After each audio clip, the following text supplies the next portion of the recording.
So hello guys, welcome back to my channel. मैं हूं योगेश और आप सभी का स्वागत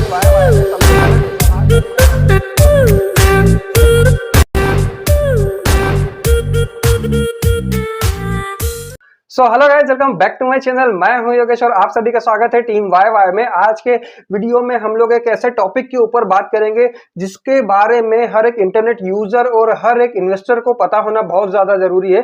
जी हां, हम लोग आज बात करने वाले हैं डिजिटल असेट्स के बारे में। और डिजिटल असेट्स आपके पास में होना क्यों जरूरी है, क्या है डिजिटल असेट्स और यहाँ पर आप उसको किस तरह से ले सकते हैं। तो आइए इस वीडियो में हम लोग जानते हैं कि डिजिटल असेट्स के रेट्स इतने ज्यादा क्यों बढ़ रहे हैं, उसको रखना हम लोगों के लिए क्या फायदेमंद हो सकता है। तो आज इस वीडियो में हम लोग बात करने वाले हैं हमारे डिजिटल असेट्स के बारे में। तो गाइस, सबसे पहले अगर हम बात कर लें कि डिजिटल असेट्स होती क्या है, तो उसके बारे में आप लोगों को मैं बताता हूं कि डिजिटल असेट्स एक ऐसी असेट होती है जैसे नॉर्मली आपके पास में मकान होता है, प्लॉट्स होती है, दुकान होती है, बाइक्स होती है, कार्स होती है। ये सारी की सारी असेट्स ऐसी होती है जो कि आपके पास में रियल लाइफ में अवेलेबल होती है, जिनको आप टच कर सकते हैं, छू सकते हैं, यूज कर सकते हैं। वैसे ही वर्चुअल वर्ल्ड की बात कर ले या इंटरनेट वर्ल्ड की हम लोग बात कर ले, तो यहाँ पर डिजिटल असेट्स आपकी पूरी एक तरह से डिजिटल फॉर्म में होती है। मतलब आपके पास में उसकी ऑनरशिप होती है किसी न किसी ब्लॉकचेन के ऊपर में, बट आप उसको वर्चुअली यहाँ पर में फील कर सकते हैं, उसको देख तो सकते हैं बट आप उसको छू नहीं सकते हैं। मतलब एक ऐसा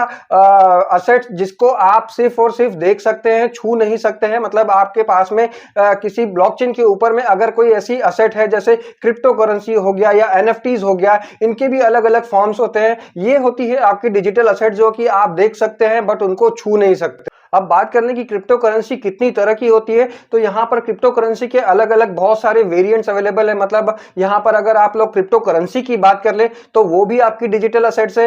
एनएफटीज की बात कर ले तो वो भी आपकी डिजिटल असेट है। एनएफटीज के अलग अलग फॉर्म्स होते हैं, जैसे आप कोई इमेज को ले सकते हैं या किसी म्यूजिक को ले सकते हैं या आपके द्वारा कोई प्रिंटिंग बनाई है, इस तरह का कोई भी आर्ट हो जो कि आप लोगों ने डिजिटल फॉर्म में उसको कन्वर्ट कर लिया है, तो वो आपकी एनएफटीज डिजिटल फॉर्म में अवेलेबल होती है। या फिर आपके पास में किसी वेबसाइट का, जैसे आपकी खुद की अगर वेबसाइट है तो उसका जो डोमेन नेम होता है जैसे google.com, ये एक तरह से डिजिटल असेट्स हो गई है। इस तरह की कोई भी चीज है जो कि आपके पास में इंटरनेट पर अवेलेबल है, वो आपके डिजिटल असेट्स में यहां पर में काउंट की जाती है। अब डिजिटल असेट्स के हम लोग यहां पर में टाइप्स देखें तो क्रिप्टो करेंसी जैसे इथेरियम हो गया है, हमारा बिटकॉइन हो गया, इस तरह की जितनी भी करेंसीज है आपके पास में, जितने भी कॉइन्स हैं, वो सारे के सारे यहां पर में डिजिटल असेट्स के टाइप होते हैं। मतलब आपकी क्रिप्टो करेंसी एक तरह की डिजिटल असेट हो गई है और उसके अंदर में भी यहां पर में आपके पास में इथेरियम है, बीएनबी है या बिटकॉइन है, इस तरह का कोई भी कॉइन है तो वो आपकी डिजिटल असेट्स के टाइप्स हो जाते हैं। वैसे ही आपकी एनएफटीज की बात करें तो यहां पर एनएफटीज भी आपकी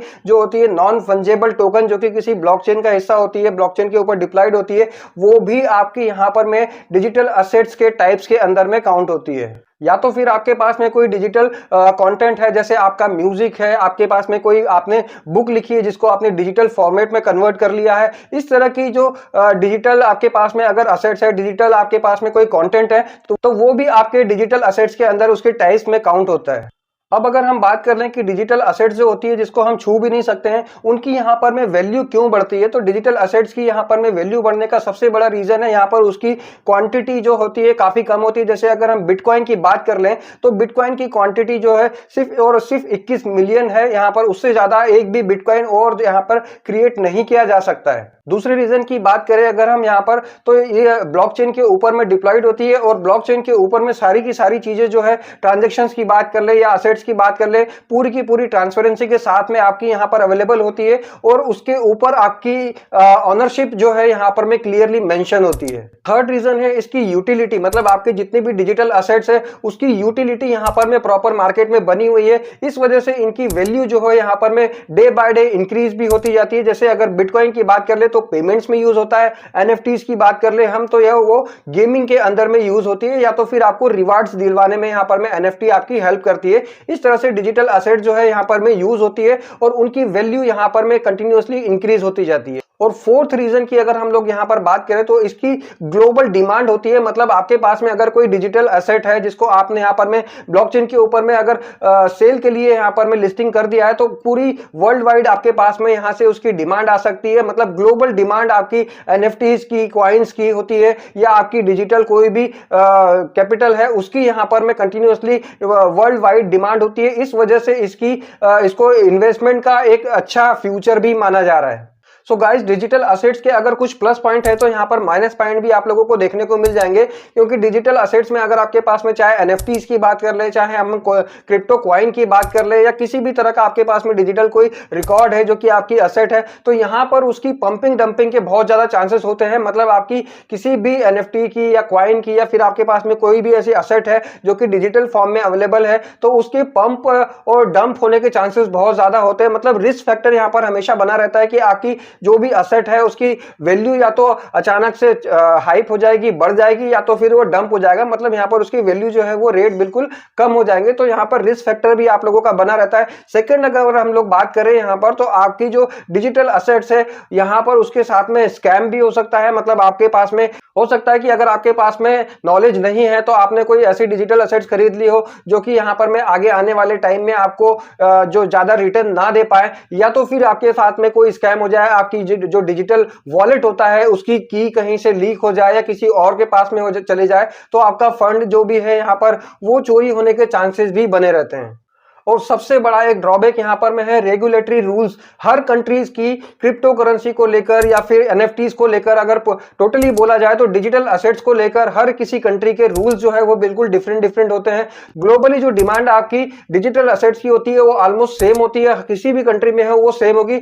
अब बात करें कि आपके पास में डिजिटल असेट्स होना क्यों जरूरी है, तो यहां पर अगर बड़े इन्वेस्टर्स की बात करें या इंटरनेट की बात करें तो सबसे ज्यादा लोग अभी जो है डिजिटल असेट्स के अंदर यहां पर में इन्वेस्टमेंट कर रहे हैं। मतलब इन्वेस्टमेंट का सबसे अच्छा सोर्स देखा जाए जहां पर आप लोग इन्वेस्टमेंट कर सकते हैं, आपको आने वाले टाइम में अच्छा रिटर्न मिल सकता है, तो वो है डिजिटल असेट्स। क्योंकि यहां पर में बहुत सारा यहां से चांसेस होते हैं कि आपका जो इन्वेस्टमेंट है वो कई गुना बढ़ जाए, और हो भी सकता है कि आपके इन्वेस्टमेंट से आपको यहां पर में लॉस हो जाए। बट आने वाला टाइम और जिस तरह के हम प्रोजेक्ट्स देख रहे हैं, जिस तरह की हम लोग यहाँ पर डिजिटल प्रोग्रेस देख रहे हैं हमारी कंट्री में, तो यहाँ पर में बहुत ज्यादा चांसेस है कि अगर आपके पास में डिजिटल कोई असेट है तो उसका फ्यूचर ज्यादा ब्राइट हो सकता है। मतलब आप अपना छोटा मोटा इन्वेस्टमेंट से यहाँ पर अपनी डिजिटल असेट्स कुछ भी बना सकते हैं जो कि आपको आने वाले टाइम में अच्छा रिटर्न दे सकती है, आपके बच्चों के फ्यूचर के लिए बहुत ही अच्छा एक इन्वेस्टमेंट साबित हो सकता है।